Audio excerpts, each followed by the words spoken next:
நம்ம இடத்துக்கு தகுந்த மாதிரி மாற்றிக்கணும். காரணம் அவன் பாட்டில் அவன் வேலையை பண்ணிட்டு போய்கிட்டே இருப்பான்.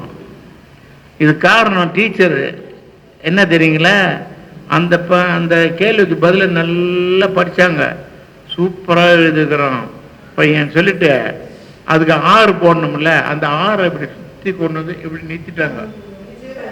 அது 0 ஆயிடுச்சு. எப்படி அங்கே ஏற்கனவே 0 வாங்கினோம், நம்பர் 6 ஆயிடுச்சு. ஜெயிச்சுட்டான்.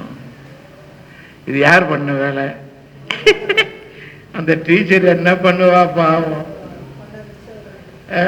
அவளுடைய கை மூலமா வேலை வாங்குறாங்க திட்டு பையன். 6 சைபர் ஆகுறான், சைபர் 6 ஆகுறான். அங்கதான் நிக்குது ஊழ்வினை. இந்த மாதிரி நாங்க வந்துட்டு இது நடந்ததை நான் உங்ககிட்ட சொல்றேன். எங்க ஸ்கூல்ல வந்துட்டு என்னை விட ஃபர்ஸ்ட் ரேங்க் எவனும் வாங்கக்கூடாதுங்க. போய் கேட்டு பாருங்க, திருவான்மையூர்ல யாரை கேட்டாலும் சொல்லுவாங்க, பள்ளிக்கூட்டு வாத்தியாருங்க யாரை கேட்டாலும் சொல்லுவாங்க, அவன் வந்துட்டு துஷ்மனுங்க, அவன் சண்டாளன். எனக்கு பேர் என்ன துஷ்மன் அப்படின்னு பேசுவாங்க, சண்டாளன்னு சொல்லுவாங்க. அப்படி சண்டாளன்னு சொல்லுவாங்க. ஏன் தெரியுங்களா? எனக்கு ஈடா எவனோ ஃபர்ஸ்ட் ரேங்க் வாங்கக்கூடாது. ஆமாங்க, ஃபர்ஸ்ட் ரேங்க வாங்கக்கூடாது. அப்படி வாங்கிட்டான்னு வச்சுங்க, இங்க அடிக்கிற அடி கடற்கரையில் வரைக்கும் சவுக்கு தோப்புக்குள்ள அடிச்சுன்னு போவேன். அங்க போய் இந்த காதுல இவ்வளவு மண்ணு, இந்த காதுல இவ்வளவு மண்ணு, இந்த மூக்குல இவ்வளவு மண்ணு கொட்டுவேன். கண்ணில் மட்டும் கொட்ட மாட்டேன், காது மூக்கு வாயை தொடர ஒரே குத்து வாயை தொடப்பெல்லாம் கொட்டிடுவேன். இவ்வளவும் பண்ணுவேன். எதுக்கு? அவன் கஷ்டப்பட்டு படிச்சு ஃபர்ஸ்ட் ரேங்க் வாங்கினதுக்கு நான் இவ்வளவும் பண்ணுவேன். எப்படி இருக்கும்? நான் தான் ஃபர்ஸ்ட் ரேங்க் எடுக்கணும், யாரும் எடுக்கக்கூடாது. நீங்கள் ரன்னிங் ரேஸ் செங்கல்பட்டு டிஸ்ட்ரிக்ட்ல நான் தான் தொடர்ந்து கப்பு வாங்கணும், வேற யாரும் வாங்கக்கூடாது. வாங்கினாங்கன்னா கொன்னே போட்டுரும், பிடிச்சி தொண்டையெல்லாம் கிழிச்சிடும். அப்படி அடிப்பேன், ஈவு இறக்கம் இல்லாத அடிப்பேன். எல்லாத்தையும் சேர்ந்து வீட்டில் இருக்குது எனக்கு கூலி. அவங்க வந்து முன்னக்கூட்டியே போய் எங்கள் அப்பா கிட்ட சொல்லலாம். எங்கள் அப்பா எனக்காக முந்திரி மரத்து மேலே ஏறி உட்காந்துருக்கு, வாடா வாடான்னு உட்காந்துருக்கா. கட்டை போட்டுப்பாங்க எங்கள் அப்பா, செருப்பு கட்டை செருப்பு, அந்த கட்டையாலேயே அடிப்பாங்க என்ன. அப்படி நடந்த சமாச்சாரம். இது எதனால் இப்படி ஆச்சுன்னு சொன்னால், இந்த டீச்சர் வேளாங்கண்ணி டீச்சர் பண்ணது. சைபர் 6 ஆக்கிட்டாங்க, 6 சைபர் ஆக்கிட்டாங்க. அவன் ஜெயிக்க வேண்டியதை இவன் ஜெயிச்சிட்டான், இவன் ஜெயிக்க. அப்படி வந்து பிரச்சனைங்க நிறைய இருக்குதான். நான் அனுபவபூர்வமாக எதையெல்லாம் பட்டிருக்கணும் அதை தான் நான் உங்கள் முன்னாடி எடுத்து வைப்பேன். இல்லாட்டா கேள்விப்பட்டதெல்லாம் நான் எடுத்துக்க மாட்டேன். பக்கவாத்தியம் வாசிக்குதியா? அந்த மாதிரி கல்வியிலையும் நான் அப்படிதான் சரியா இருக்கணும். நீங்க உங்க சப்ஜெக்டை சரியா பார்த்தீங்கன்னா நீங்க சென்டம் பண்ணாம வேற யாருங்க பண்ணுவா? உங்களுக்கு 40 நிமிஷம் கொடுத்தாங்கன்னா உங்க கவனத்தை எதுல செலுத்தணும்? 40 நிமிஷத்துல செலுத்துங்க, இதுல செலுத்துங்க, உங்களுடைய சப்ஜெக்ட்ல செலுத்துங்க. உங்களுக்கு அதுல மார்க் ஃபுல்லா வரும். இதை நான் சின்ன வயசுல இருந்து இது எனக்கு விசாலாட்சி டீச்சர் எனக்கு சொல்லி கொடுத்தது. எங்க பாட்டு வாத்தியார் அவங்க என்னை தூக்கி மடியில் உட்கார வச்சுருவாங்க, எனக்கு பாட்டு சொல்லி தருவாங்க. அதுலேருந்து நான் சங்கீதம் படித்தவன் தான். முதல் பள்ளிக்கூடத்துக்குள்ள நுழையும் போதே நான் கேட்ட முதல் பாட்டு முருகருடைய பாட்டு. திருமுருகா என்று ஒரு தரம் சொன்னால் உருகுது நெஞ்சம் பெருகுது கண்ணீர். திருமுருகா. எங்க வீட்டுல இது அது என்ன விளக்கேற்றுவோமே,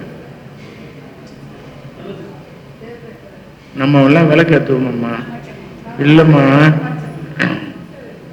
கார்த்திகை தீபம் நாங்கள் கொலுவெல்லாம் வைப்போம் வீட்டில். கொலு வச்ச எந்த வீட்டுக்காச்சும் கொலு வச்சாங்கன்னா அங்கே போனான்னு இந்த பாட்டை தான் பாடுவேன்.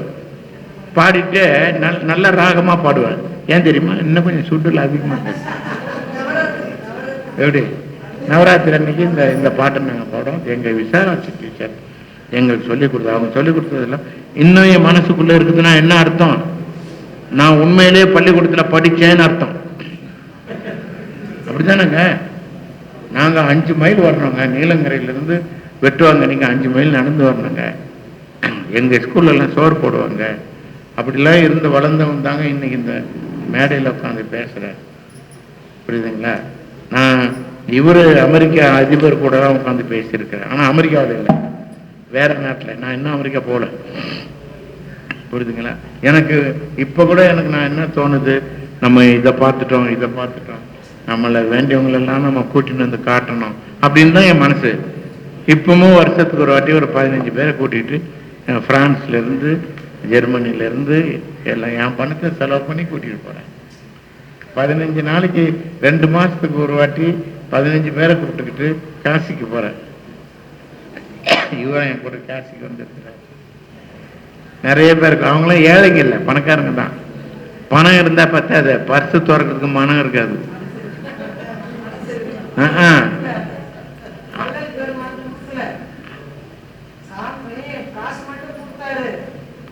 அது இல்லை. அதான் அதனால நான் என்ன பண்ணுவேன், அவங்களுக்கெல்லாம் மனசு வராது, வீட்டில் பெரியவங்க தடுத்துருவாங்க, இப்படி எதுனா ஒரு காரணம் இருக்கும், யாருன்னா செத்து போனவங்க இருப்பாங்க, அதுக்கு கோயிலுக்கு போகக்கூடாதுன்றவாங்க, இதெல்லாம் பார்க்கக்கூடாது, நம்ம கூட்டம் போகலான்னு சொல்லிட்டு நான் டிக்கெட் பண்ணிவிடுவேன். முதல்ல ஃபர்ஸ்ட் கிளாஸ் ஏசி கிடைக்குதான்னு பார்ப்பேன், இல்லைன்னா ஃப்ளைட்டில் பண்ணிவிடுவேன். இன்னைக்கு வரைக்கும் அதான் நடக்குது. இப்போ அடுத்த மாதம் போகிறோம், அடுத்த மாதம் இல்லை, இன்னைக்கு பிறந்துருச்சுல்ல, இந்த மாதம் போகிறோம், 15 பேரை கூட்டிகிட்டு போகிறோம்.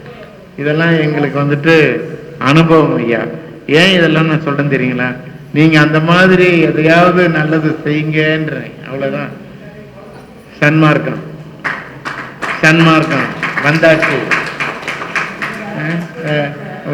கொஞ்சோண்டு சோறாக்குங்க, அதுல கொஞ்சோண்டு யாருக்காவது கொடுங்க, அது உங்களை பெரிய நஷ்டப்படுத்தாது. இப்படி கொண்டு வாங்க. இதுதான் ஜீவகாருண்யமே, மோட்ச வீட்டு. சோறு கொடுக்கறதால ஜீவகாருண்யம். ஒரு ஜீவன் என்ன கஷ்டமெல்லாம் படுதோ அதுல இருந்து அதை நிவர்த்தி பண்றதுக்கு நீங்க என்ன பாடுபடுறீங்களோ அதுக்கு பேர் ஜீவகாருண்யம். அது மோட்ச வீட்டின் திறவுகோல். உங்களுக்கு அந்த இரக்கத்தை கொடுத்துட்டாலுமே இறைவன் இடத்துல இடம் கொடுத்துருவான். இந்த மாதிரி நமக்கு எல்லாத்தையும் சும்மா விட்டு போனா சரிப்பட்டு வராது அப்படின்னு சொல்லிட்டு ஐயா எழுதி வச்சுட்டு போனதுனால தான் நான் எதுக்கும் அஞ்ச மாட்டேன். பக்கத்து வீட்டு கோழி, எங்க வீட்டு கோழி யாருக்க மாட்டேன், பக்கத்து வீட்டு கோழி அறுத்துருவேன், அறுத்து தின்றுவோம். புரியுதுங்களா? எங்கேயாவது ஆடு கட்சிதான் பிடிச்சின்னு போய் அந்த பக்கம் ஆற்றுக்கு அந்த பக்கம் கொண்டு போய் வச்சா அறுத்து ரத்தம் இல்லை தண்ணியில் கலக்கி விட்டுட்டு மிச்சத்தை எடுத்துன்னு வந்துடுவேன். எல்லாம் பங்கு போட்டு சாப்பிட்ருவோம். எங்கள் டீச்சர் வீட்டுக்கெல்லாம் கொடுப்பேன். ஏன் சொல்லுங்க, விசாலாட்சிக்கு இல்லை, இன்னொரு டீச்சர் இருக்கிறாங்க, எங்களை கண்டதுக்கெல்லாம் அடிப்பாங்க, அவங்களுக்கும் கொடுப்பேன். ஏன் தெரியுமா? யாருன்னா கேட்டாங்க, நான் மட்டும் ஒன்று எங்களை டீச்சர் கூட தான் சொன்னாங்க, போட்டு கொடுத்துரு. அதனால என்ன ஆகும்னா, என்னை அடிக்க போற அடி கொஞ்சம் குறையும். எல்லாத்துலயும் சுயநலம் தான், அதுல பொது நலமே கிடையாது. ஆமா, அப்பவே கரெக்ட். இந்த மாதிரி எல்லாம் இருந்து வளர்ந்து வந்ததுக்கு காரணமே, இந்த எண்ணத்துக்கு காரணமே ஐயா தாங்க. ஐயா எனக்கு தெளிவா கொடுத்துட்டாருங்க. இதைத்தான் செய்யணும், இதை செய்ய, என்ன ஆனாலும் சரி செய்யக்கூடாதுன்னு நான் செய்ய மாட்டேன். இதுல நான் எழுதிக்கிட்டு வந்த பாருங்க, அப்பா நான் வேண்டுதல் கேட்டு அருள் புரிதல் வேண்டும், ஆறுதலுக்கெல்லாம் நான் அன்பு செய்ய வேண்டும். ஏன்? நீ அன்பு செஞ்சினா போதும், அன்பு இறைவன். அப்போ அவன் உன்னுடைய இதை அவன் பார்த்துக்குவான். எப்பாரும் இந்த பொருளை கேளுங்கயா, எப்பாரும் எப்பதமும் எங்கனும் நான் சென்றேன் அப்படின்னு வைக்கிறார். என்னை பார்த்துட்டு நம்ம சன்மார்க்க அன்பர்கள், இந்த ஆளு சரியான துன்மார்க்கியா என்ன என்கிட்டயே சொல்லுவாங்க, நீ துன்மார்க்கி சாமி அப்படிமா. சரிப்பா, நானும் சேர்த்தாப்பா அப்படின்றவன். ஏன் தெரியுங்களா? ஐயா கோயிலுக்கெல்லாம் போவாதுன்றாரு, பிரசங்கம் பண்றதுக்கு பிள்ளையார் கோயிலுக்கு போவேன், முருகன் கோயிலுக்கு போவேன், அப்படியே போயிட்டு எங்க பார்த்தாலும் உபன்யாசம் இவன் பேர் தான் போட்டு ஒன்றும் கோயிலுக்கெல்லாம் போவேன்னு சொன்னீங்க. நான் எங்கயா போறேன்? நம்மளுதான் ராத்திரி சொல்லிட்டு போனாரு. என்ன சொன்னாரு? எப்பாரும் அவன் முஸ்லீமா இருப்பான், கிறிஸ்தவனா இருப்பான், எவனாவனாலும் இருப்பான், இந்துவா இருப்பான், சைவனா இருப்பான், வைணவனா இருப்பான், எவனாவனாலும் இருப்பான். அதை நீ பார்க்காத.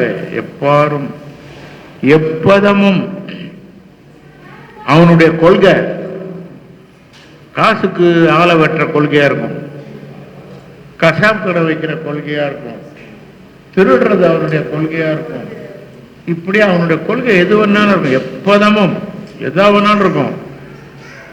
எங்கனும் அது பிள்ளையார் கோயிலா இருக்கும், இந்த எதா வேணாலும் இருக்கும். எங்கனும் நான் சென்று எந்த நினது அருட்புகளை இயம்பிவிடல் வேண்டும். இதுல எங்க வேணாலும் போ, ஆனா நீ செய்ய வேண்டிய வேலை என்ன? இந்த செய்திகளை கொண்டு போய் அவங்க போய் ஒரு சொன்னாரு, நான் செய்யறேன். மற்றவன் கூப்பிடல, அவன் கூப்பிடுறான், அவ்வளவுதான். அங்க போனா கூட்டம் நிறைய வரும், வசூல். டாக்டர் வர்றாராம் அப்படின்னா வசூல். நான் எடுத்தது நம்ம 10,000 ரூபான்னு எழுதிடுவேன். மற்ற பணக்காரெல்லாம் பார்த்துட்டு வெக்கப்பட்டு, இந்த ஆளு சரியானவையா 10,000 ரூபாய் அது குறைஞ்சிடக்கூடாதுன்னு சொல்லி அவனுங்களாம் எக்கச்சக்கமா இது பண்ணுவாங்க. நான் கூப்பிடுவேன், இன்னைக்கு வசூல் எப்படி? சாமி சூப்பர் வசூல் சார், நல்லா நடத்தியா, சோறு நிறைய போடியா அப்படின்பேன். அதான் இன்னைக்கு நடக்குது. தாராளமா இருந்த எந்த தப்பும் இல்லையா. நல்லா நம்ம மனசை நீங்க தாராளப்படுத்திருங்க. கஷ்டம் அவ்வளவு சாமானியமான விஷயம். நான் சொல்றது ஈஸி, சொல்லுவது யாருக்கும் எளிய. அறியவான்னு சொல்லிய ஒன்றும் செய்ய. புரியுதுங்களா? கஷ்டப்படுங்க, பரவாயில்ல. அதுல வர துன்பத்தை கொஞ்சம் அனுபவிச்சுங்க. அப்புறமா என்ன வந்துறீங்களா, நீங்க தடவாமலே தேனு நாக்கில் இருக்கும். இது தேனு, நல்ல கொம்பு தேன். இந்த மாதிரி செய்யறோமே, அந்த மாதிரி தேன். அதனால நல்லது செய்யுங்க.